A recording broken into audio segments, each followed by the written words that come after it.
All right. Hello, all you headbanging heroes and heroines out there. My name is Alan, and it's that time again. Let's talk metal. So, it's been a very long day. Been doing a lot of stuff.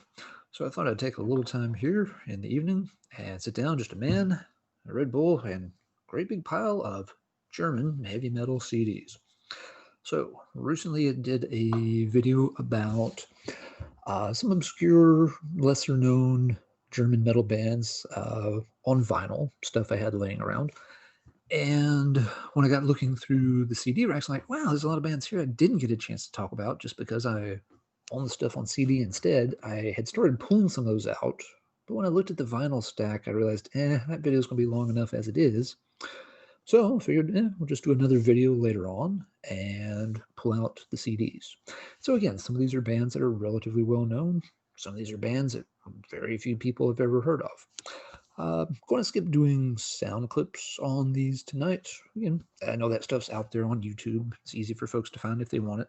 So I'm going to bypass that tonight because I'm kind of throwing this together again after a pretty long day, and I'm just going to talk through these rather than playing lots of clips because it takes a while to load those up. So, without further ado, let's get started with an old favorite album that was very overlooked. It just kind of got lost in the wash of bands at the time. But starting with Scanner's Hypertrace album. This one's from 1988 on Noise Records. Um, check out the band here. Working the hairdos there for sure. Scanner is really easy to describe because at this point in their career, Scanner was very much going for Halloween in outer space. So this is pretty similar to what Halloween was doing around Keeper of the Seven Keys Part 1, which, if you want to copy anything, copy that, because it's the best heavy metal album ever made. In my opinion, it's my favorite album anyway. We'll talk about those in another video. So, spoiler alert, Keeper's number one, top of the list. But the Scanner album here is really, really good too. Excellent example of that classic German power speed metal sound going on here. And again, they go for a very sci-fi vibe, as you can see with the cover art. Funny thing about this album is it's meant to be a concept album where it's telling the story of guys, traveling through space at Warp 7 being one of the song titles and such. The only problem is when you are reading the little description of the story that they include in the booklet, the track listing is out of sequence with the story. So they've basically got the songs. Again, there's this little blurb in here where like all the song titles and lyrics are kind of spliced together to tell the story of what's going on. But yeah, the track list isn't right. If you wanted to hear the story in sequence, you gotta like program your CD player to play the tracks in a certain order. I used to know what the order was, but it's like track 5 is supposed to be number 1 in the story, and then track 3 is the second part of the story, and then track 7 is the third part. So it's a little weird that it's out of sequence. Noise Records at the time, if you've read that Damn the Machine volume, it's kind of the history of Noise Record. eh, Quality control could be an issue at times for Noise Records, so I don't know if they just really screwed up the track listing, aren't paying attention to it, just in a rush to get it out and get it published. But it's really good album. If you're into that kind of stuff, like mid and late '80s Running Wild and Halloween, this is one you should definitely check out. Scanner did make other albums. The follow-up album a year or two later was called Terminal Earth, and they had a couple of lineup changes, and it went in a different direction a little bit. They still had the futuristic vibe going on, but and in a way they were still copying Halloween, but I think they were copying the sillier elements of Halloween. So it's kind of like if this one is similar to Keeper of the Seven Keys Part 1, Terminal Earth was similar to the goofy songs on Keeper of the Seven Keys Part 2. Now, I don't mind those goofier songs on Keepers 2. They're kind of fun. But they toe a line there where you can see where they would irritate a lot of folks and not be interesting. And then we have a different band try to emulate that sound with some goofy things. It didn't quite work all that well. It's not a bad album, and it has some good songs on it. But for me, it was kind of a very borderline album. I kept it for a while. I think I got rid of it. I picked up another copy and I got rid of that. So I don't currently have a copy of it. Even like the cover art, it's like a big futuristic downtown utopia looking scene. But it has like a robot standing there looking down at the ground with like a distressed look on its face. And when you look down, there's like a little cartoon dog is like peeing on the robot's leg. And it's kind of just a good little metaphor for the entire album. It's just like, yeah, you're trying to do something I should like, but you also kind of just peeing on my shoes at the same time. So after that, they went on hiatus. They came back. They made a few more albums later in the 90s where they got away from that goofiness, kind of settled into a more straightforward German metal sound. I've heard some of that material, and it's okay, but Hypertrace is the album to get by Scanner. And your secret insider, sort of heavy metal tech, get you a few extra points for your true metal street cred score here. There's an unreleased Scanner song from the Hypertrace era on the Doomsday News Volume 1 compilation. The first song on here, I believe, is called Galactos, and it's actually a part of the story that's being told on the Hypertrace album. But the song Galactos is not on the Hypertrace album. It's a good song. It very clearly fits in with that story, but didn't make the cut. I don't know if they didn't have room for it on the album, if they were pressed for time, or again, if it was a mistake and it was meant to be included and for some reason just got left out when things were getting wrapped up. But yeah, you can hear one more track of Prime Scanner on this compilation. And you should check out this compilation anyway, even if you're not interested in the Scanner track. Let's take a look at the track listing here. Just going by bands, you've got unreleased Scanner track, awesome. Then you've got Rage, Death Row, Coronor, Tankard, Sabbath with Hosanna in Excelsis, possibly their best song in my opinion. Halloween's Starlight. You've got Vendetta on here, Celtic Frost with Mesmerized, Creator is on here, and Voivod. I dropped the mic, but it's on a stand, so it really wouldn't work very well. But you get my point. This compilation is pretty loaded with top-notch bands from the Noise catalog. They did a couple more volumes of this too. I don't remember what's on volume 2. The Doomsday News Volume 3 comp is really interesting. It is live songs from, let's see, Coroner, Sabbath, and Creator. And it's from the first heavy metal concert played in East Berlin right after the Berlin Wall came down. And the whole story of the concert's documented in that Damn the Machine book. But yeah, Carl, the guy in charge of Noise Records, kind of saw an opportunity there and was able to work with some folks in East Berlin, rapidly set up a concert where the crowd was just nuts. It was their first chance to really see these bands. They've been having to buy these bootlegs from behind the Iron Curtain for years, and it was kind of this really neat historical show. And they documented it, and several of the songs from each of those bands is on the Doomsday News Volume 3 comp. But yeah, if you just want a real stone cold killer lineup on a compilation, this is a pretty good one. All right, enough about Scanner. Let's move on to something else. This band, never hear people mention it very often. It's a German metal band called Attack. Pretty straightforward name.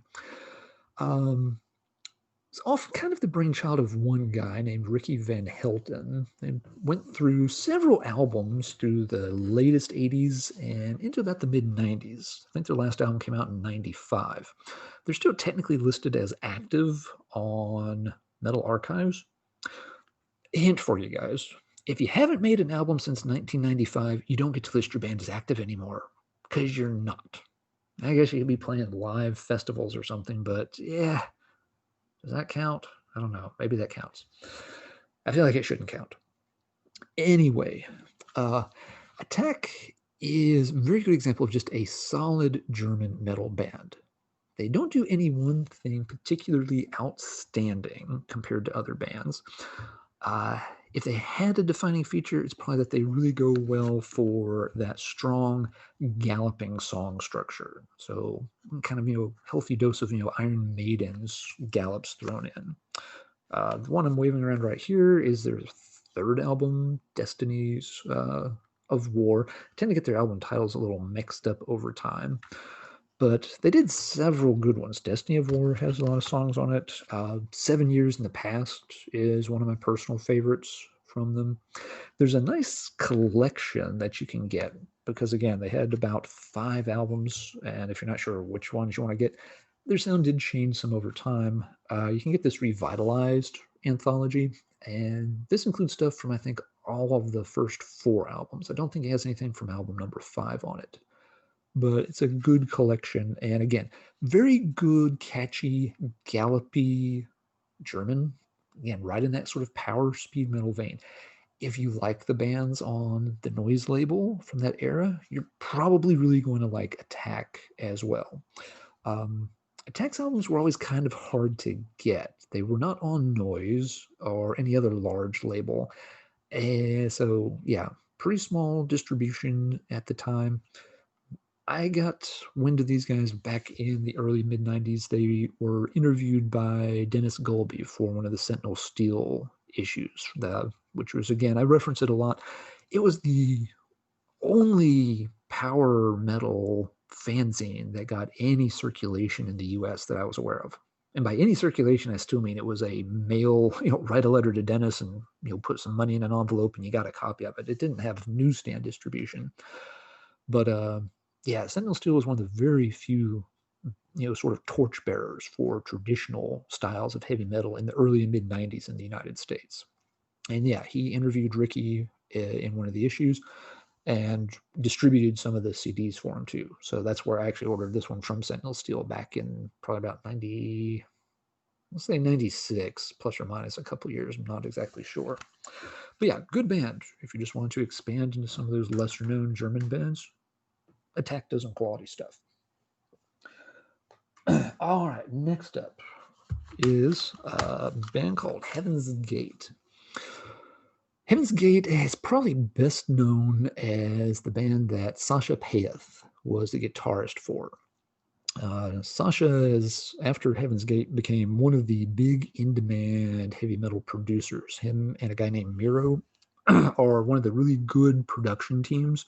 Their names are on a lot of very high-profile power speed metal albums that have been produced since that time. But yeah, before he was a hotshot producer, he was in this band called Heaven's Gate. They started out in the late 80s and made about 5 albums up through the mid 90s. I always felt like they never quite got over the hump in terms of popularity. Part of that was they were coming out, at the tail end of the 80s when the scene was very saturated with such bands.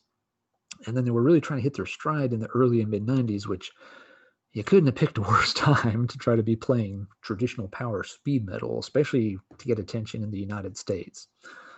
But they made some very good stuff. The first album's called In Control, and it's a decent affair. Has some good songs, has some pretty average ones. This is their second album, and this is one of my absolute favorite heavy metal albums from the entire 1990s. Anytime I try to sit down and come up with those, what are some of my 20 or so favorite albums of the 90s?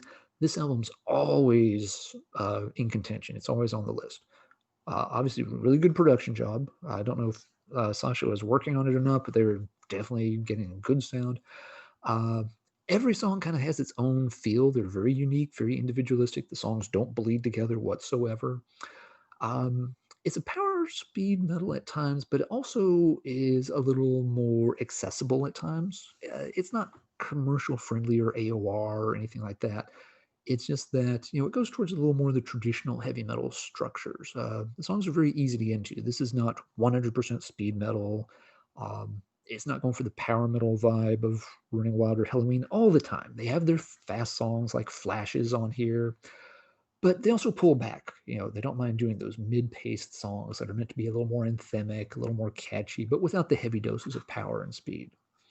But yeah, Living in Hysteria, excellent album. It's one that very few people seem to ever mention or remember, but always one of my favorites. I remember I had to order this from a weird import place in the summer of 97. I'd been looking for it for a couple of years, finally broke down and bought the import. I ordered this and Immortals Blizzard Beasts in the same order. So yeah, that had to be a weird looking order for the guy to fill. And the day I got it, I was sick as a dog with food poisoning. So I had stayed home from work, and this showed up in the mail. So I got to lay in bed, hoping I wasn't going to puke anymore, uh, playing Blizzard Beasts and living in hysteria back to back. So that made me feel a little better. Again, Heaven's Gate did some other stuff. Live album called Live for Sale, which was a pun on the name Hell for Sale, which was the title of their third album. By the third album, they were starting to drift around musically a little bit. Hell for Sale still had some good songs on it, but it also was at times getting into sort of a bluesy sound worked in. They're getting some definite non-metal influences included in the tracks. It wasn't bad, but it's not the most interesting album. I owned it for a while. And it was just one of those, it's like, it's not a bad album, but I never play this thing. It's very much a situation. If I'm reach for Heaven's Gate, I'm going to reach for this 9 times out of 10. And so eventually found a new home for Hell for Sale. It was for sale. Ha ha ha. I'm funny. Live for Sale is a pretty good live collection, though. That one's still laying around here. And the In Control album was always kind of the hard one to get. So it did get reissued as part of a boxed set called Boxed. Way to put some thought into that one, fellas. But it is a nice little 2 CD collection. It's a weird collection, though. Again, it's got the full In Control album, which was the main thing you want it for. It's also got a couple of EPs that came out around the time of In Control and Living in Hysteria that have some very good exclusive tracks on them. So those are really nice bonuses on it. Where it gets a little goofy is the second disc is only about 5 or 6 songs. It's called technically In the Mood. And again, this is, if I remember right, it's mostly like acoustic music, and it really is just kind of the band farting around, playing, getting a little bit into the silly side of German heavy metal, which happens sometimes. And it's kind of like, this is cute, but why would I actually want to listen to this? So not a bad box set at all, but you really get it for all the good stuff packed on the first disc, and well, the second disc is there too. So again, Heaven's Gate, by about 95 or so, maybe a little later, they'd run out of gas. But then Sasha went on to the big production career instead. All right, what do we got here next? This one. Band called Mind Odyssey. This one always had a really striking cover. It's another one I found out about through old Sentinel Steel issue. Album called Keep It All Turning. And this one has a little different sound, which is one reason I always liked it. They don't sound exactly like any other German metal band I'm familiar with. They have maybe some very slight proggy influences on this album, but it doesn't sound like prog metal. Don't get me wrong. It's not a Dream Theater thing or anything. But yeah, there's a little bit of that. There's a little bit of these standard rock sounds in here. There's definitely power metal material worked in as well. So it kind of stays in this sort of nice middle ground of blending those influences together. The band existed for a few years. This album came out, let's see here. I want to say 92. Yep, 93 copyright on it. So around 93. So again, it's kind of a bleak time to be trying to make this style of heavy metal. It was still more popular in Europe, but yeah, in the US, 93 is, really slim pickings. Nobody was listening to this kind of stuff, except for the folks tied into Sentinel Steel Zine, really. But it is a decent album. It's one that, I've kept around for, decades now. Every time I go through and thin out the CD collection a little bit, so I was like, do I really want that? Let's play it again. Yeah, it's pretty good. Let's keep that. They made a few more albums. I don't know what those sound like. I think they sound kind of drifted a little bit more towards just, rock sounds from what I've heard, but I haven't listened to them myself, so I'm not going to say much about those. But yeah, if you see this, really brightly colored cover with the hands coming out of like the giant sunflower of death, probably supposed to be a sun. Yeah. Kind of influenced by Keeper, Seven of the Keys artwork, maybe a little bit. throwing it out there. But yeah, cool album in German metal circles. All right. Yeah, next band to talk about for a few minutes. This band is a little better known, but it's also not as well known, kind of a little in between. This is the band Sinner. Sinner is one of those names I think most people have heard of at some point, but and most folks, maybe most folks have heard like an album or two. A couple of them got decent distribution when the band ended up like on Nuclear Blast, or was it Century Media? Let's look at Nuclear Blast. It was. This is their Judgment Day album from '96. Obviously, it's Matt Sinner's band. I think at this point, Matt's probably better known for his work with Primal Fear.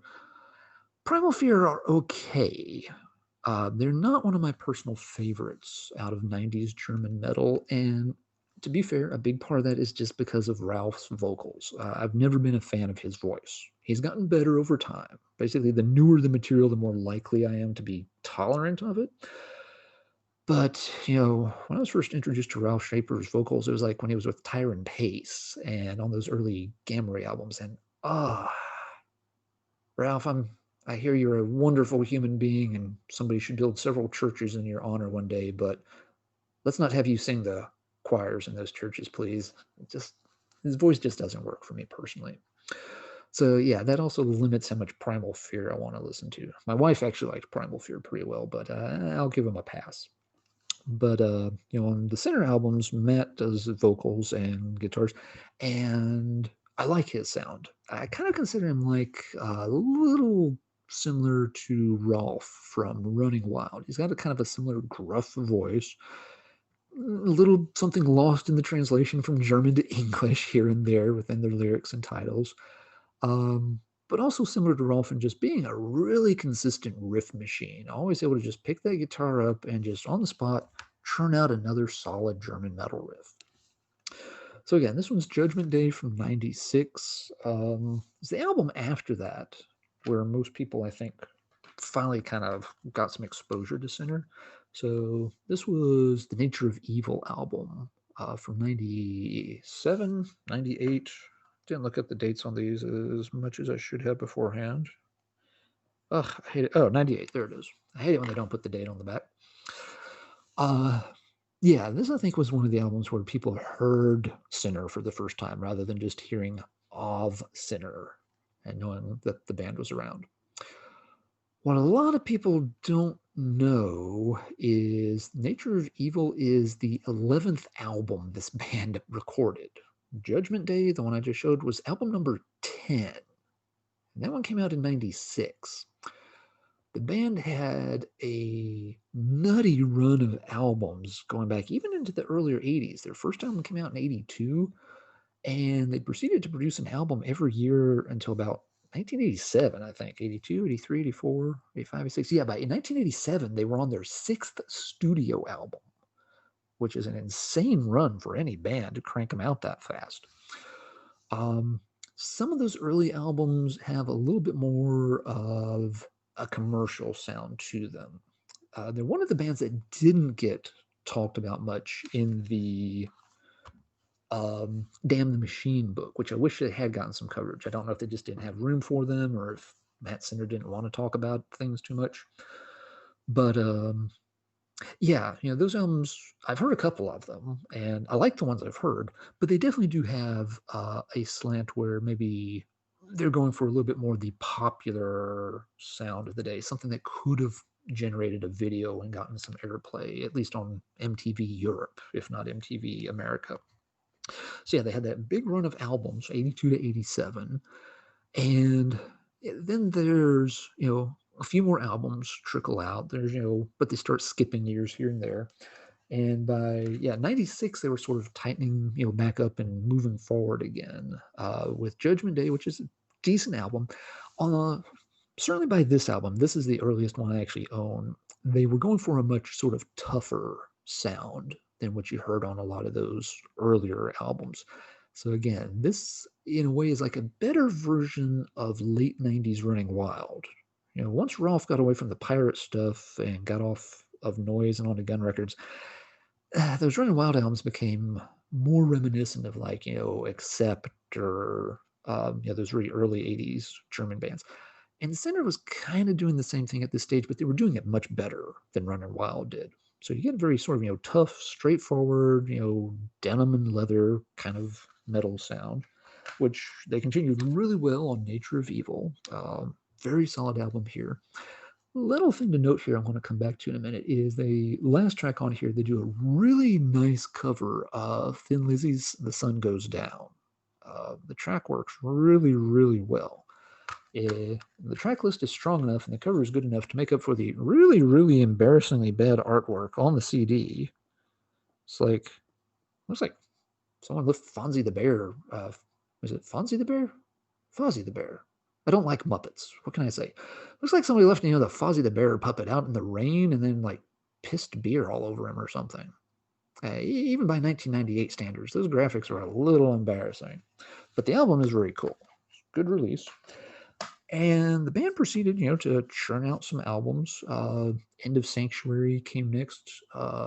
This one's got Uli Kish on drums, just as a guest. Again, he's going through some members over time. Still with Nuclear Blast, so these got decent circulation for a while. There Will Be Execution was the next one that came out. This one's very good. Again, they're sticking to that powerful sound. This one's one of the more aggressive sounding ones in their catalog, but a really solid track list on this one. And kind of runs up to then Mask of Sanity. And this one actually just got in the mail today, and can't help but laugh. The smartass in me would love to have been in this UCD store just to taken this up to the counter and be like, can I get a price check on this, please? That's got to be the biggest freaking price sticker I've ever seen on a compact disc. I mean, what the heck? I'm not sure whether to take it off or just leave it there for the meme value. But regardless, yeah, up through these albums, Sinner was, consistently churning out, these very solid, very, tough sounding German metal albums. And then again, there's some label changes. This band has been on an insane number of different labels. They swap around labels, maybe some more lineup changes. And I've got a couple more. In starting with this one, Crash and Burn, start to pick up a bit of a style shift that they start moving away from going for that, very, denim and leather, Saxon, Accept, tough sound, and working in more of a 70s hard rock influence. And in particular, you start hearing more and more Thin Lizzy in some of the songs, which is why I pointed out that cover of Sun Goes Down. It's evident by this time that, yeah, Matt's really definitely a Thin Lizzy fan, which, hey, awesome band. Why would you not want to be a Thin Lizzy fan? But it starts trickling into more and more of these songs that you're getting that kind of sound here. I noticed this one had some pretty bad reviews on Metal Archives, which I don't get, but then again, it's Metal Archives. It doesn't always make sense. Personally, I thought it was a really solid album, very fun.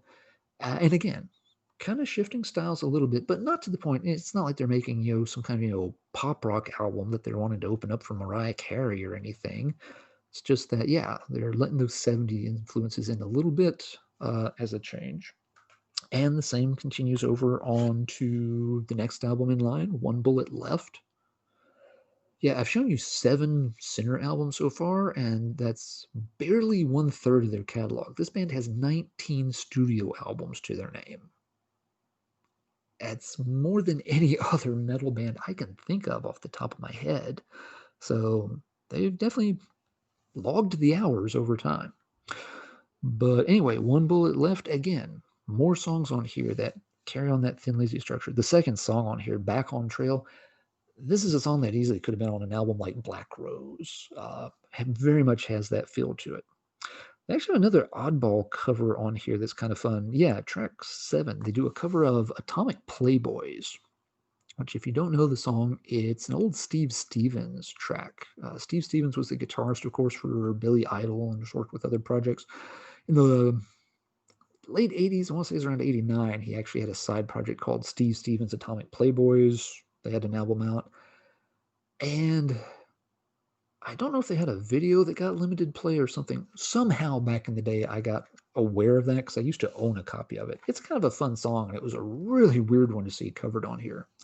But yeah, then there are other songs too that again go back to that, more of that 70s rock infused, mixed together with some, German metal stuff as well. But it's another good album. So I you're probably gonna be hard pressed to ever find somebody who says Sinner is their favorite German metal band of all time. But at least albums 10 through 17 there, they've got a pretty consistently strong catalog. And again, some of the earlier ones are pretty nice as well. All right. Excuse me. Two more bands, then I'm going to wrap it up. One of these I want to keep short. Ah, sweet Red Bull. The only thing standing between me and total insanity. All right, up next, let's mention Iron Savior. This band is fairly well known, but I also feel like they've kind of gotten relegated to background noise over the years. When this band came out, it was a very big deal because it was Kai Hansen reuniting with, I'm going to say his name is pronounced Pete Schilk. We're going to go with that. Sorry if I'm messing it up. Pete had been one of the original members with Kai back in sort of the formative days of what would become Halloween. But then life happened and he got out of music for a while. And then in the late 90s, Kai and Pete got back together and started this Iron Savior project. And I remember when this started, getting circulated that it was going to be released, I was so excited to hear this because again, the early and mid 90s had been kind of the doldrums for traditional heavy metal. Again, you had some good bands going like Blind Guardian and Running Wild, but it was hard to hear their stuff in the US. And Iron Savior was getting at least a little bit of press because of the names involved. You also had Thomas, I believe it's Thomas Stotch was playing drums from Blind Guardian, so you had like a real superstar lineup going here. And this was something I had tracked down, and I may actually have pre-ordered this album. And I usually don't do pre-orders. Just I don't want to pay for something and then wait a gajillion years or have it not come to fruition. It's just not something I tend to do very much. But yeah, this one, if I didn't pre-order it, I tracked it down literally the day it was coming out and got it ordered. And it's a really good album. Very much has that kind of classic early Halloween sound. Pete has a very strong, clean voice. I liked his vocals a lot on it. So good album overall. The problem I found with Iron Savior is they sort of turned out to be a one-trick pony a little bit. They rapidly followed up with another album, which I thought, hey, great. I thought this might just be a one-off, reunion for the old days kind of thing. But they quickly followed up with another album, and it's like, well, this one's okay too. It's kind of like the first one, but not quite as good. And then they rapidly followed up with another album. It's just like, oh, well, they want to keep this going. This album kind of sounds the same too. A little bit too much the same. And so yeah, after a couple albums, it's just like, so you just gonna keep retelling the story of this big, Iron Savior satellite, which Judas Priest did it in like, what, 4 minutes flat with Electric Eye? And it's pretty much done. Why are you guys having to spend 4 albums on the same concept? It kind of just wore very thin with me after a bit. It's like, I just don't need to hear y'all do the same thing over and over again. The first one is definitely the best one in my opinion. So yeah, if you're a fan of Kai Hansen like I am, it's worth hearing. I wish I could get more into the other albums. Maybe at some point I'll revisit them and like them more, but it felt like they were just treading water. And especially when you start making albums rapidly, you've got a new one coming out every year or every 2 years, and they start to feel very cookie cutter. I'm going to lose interest in that kind of thing pretty fast. Last band I want to mention is one of my favorites from the past 10, 15 years, and it is Germany's Stormwarrior. This is their first album from around 2002, and this album can be summarized in 3 words: Walls of Jericho. If you're a fan of Walls of Jericho, and I would list Walls of Jericho as one of my 10 favorite 80s heavy metal albums without even thinking about it. If you love Walls of Jericho, And you always felt like, man, it would have been cool if Halloween had made at least one more album that sounded like Walls of Jericho before moving on to Keeper of the Seven Keys, greatest thing ever recorded. Here you go. Kai Hansen didn't record it, but these guys did. If these guys hadn't played Walls of Jericho, like 100 times before, they even, went into the studio, yes, I'll give away every Armored Angel denim patch I own. This is Walls of Jericho worship, and it's done right. It is fast, it is raw. The vocalist sounds more than just a little bit like Kai Hansen. Trying to remember if it's this album or the next album they actually have Kai Hansen do some guest vocals. Yeah, really good, ripping Walls of Jericho style metal. And if you can't tell by the cover, the album is about Vikings, and then they sing about Vikings. Then there's some more stuff about Vikings, and there's a bonus track about Vikings. So that's a thing. This is the kind of album where some people are going to hear and be like, "Oh, that just sounds like a Walls of Jericho knockoff." And that's a pretty fair assessment. It is. But it is so well done.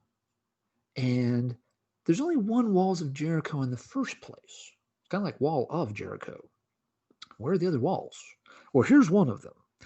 Yeah, it's one thing if you're copycatting something that's been done a whole bunch of times, and then you're really not adding anything. But yeah, I always wanted like a Walls of Jericho part 2. Please don't do that, Halloween. That would be a horrible idea for you to do. I'm not asking for that. This isn't one of those. I don't want the evil genie to grant this twisted wish and make it come true because it wouldn't be good. But I always felt like they probably could have done one more spectacular album in that style. And they just rapidly evolved onto the Keeper sound instead. So yeah, if you ever wanted an alternative, if you listen to Walls of Jericho and you feel like, oh man, I wish you could follow that up with something similar, this is the album you want. And again, Stormwarrier's been around for several years and done several albums. The second album isn't bad. I feel like maybe this one, it's got that difficult second album syndrome where they had used up all their good ideas on the first album and then, oh crap, we got to record a second album. And there's nothing wrong with it. It's not a bad album. It just feels like it's a little uninspired compared to the first one. It's like, well, what do we do? Make some more Viking songs? Okay, let's do that, I guess. They made a really good live album at Foreign Shores live. Again, sometimes live albums are pretty meh. Other times they can be a good introduction to a band because you can hear several songs from different albums at once. This one works really good. It's a good intro to the band if you want to hear stuff from the early couple of albums. Heading North is one of their classic anthems, awesome song, good track lists on the third album as well. Now, to be clear, the second and third albums are not Wall of Jericho clones. They kind of did that the one time, and afterwards they get more into just a really solid, German power speed, and a little more emphasis on the speed than on the power. Up until about this point, album number 4, and by this point they're throttling back a little bit on the speed. More of the songs start to sound like prime era Running Wild. If Rolf had gotten into Viking costumes instead of pirate costumes, might have ended up something like this. So again, a little shift stylistically, but it still works very well. Stormwarrior is a band, they wear their influences on their sleeve, but they just do it so darn well, I can't be mad at them. We keep going. Thunder and Steel, again, this one, the tracks are sounding a little more varied, having Running Wild track or 2, Halloween track or 2. But again, it's nothing original. They're not innovating or doing things you haven't heard before. They're just doing the same old stuff, but they're doing it extremely well. There's a collection that has some demos and EPs early on. You can get those reissued as well. They made their 6th album last year, 2019, and nobody in North America seems to be distributing the bloody thing. If somebody would like to take a little bit of my money, distribute the Norseman album by Stormwarrior in the United States with a reasonable shipping cost, and yes, you can have some of my money because I'd love to order a copy of it, but I'm not paying $23 plus 41 euros of shipping to get the thing imported from Germany or someplace. I love the band a lot, but I don't love them that much.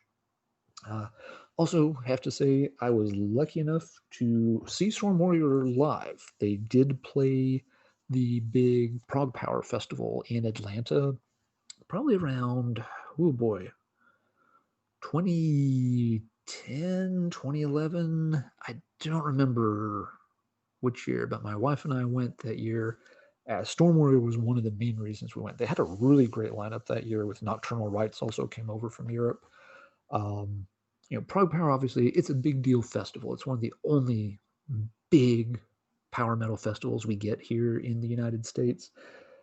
It's just that most years I feel like there's not quite enough big name bands on the bill for me to fork out, a couple $100 for tickets for me and my wife, and then you also got to stay the weekend and food and hotels, and it rapidly becomes, $500 to $1,000 kind of trip. And it's always like, I'm just not interested in seeing those bands quite that much. And yes, there's a lot of other bands on the bill, but that's a lot of money to go pay for a festival. Whereas it's like, I don't really know these bands. Yes, you can check them out on ahead of time, and some of them are good, but uh, it gets expensive. I'm not a wealthy person, so we haven't gone to Prague Power maybe a couple of times, but yeah, we did go that year, and Stormwarrior were great. They did put on a great show, and I was really glad I got to catch that band live. All right, that's enough for me tonight. So let's talk metal in the comments down below. What German metal bands have I failed to mention that I should have brought up? Uh, what are your personal favorites? What are your thoughts on these bands? Are there Iron Savior albums that are really, really good that I just didn't pay attention to that I need to go back and check out? Um, there's been a lot of German metal bands I haven't mentioned at all. Feel free to post some of your favorites in the comments down below. All right, that's enough for tonight. So until next time, everybody stay safe and keep banging your heads.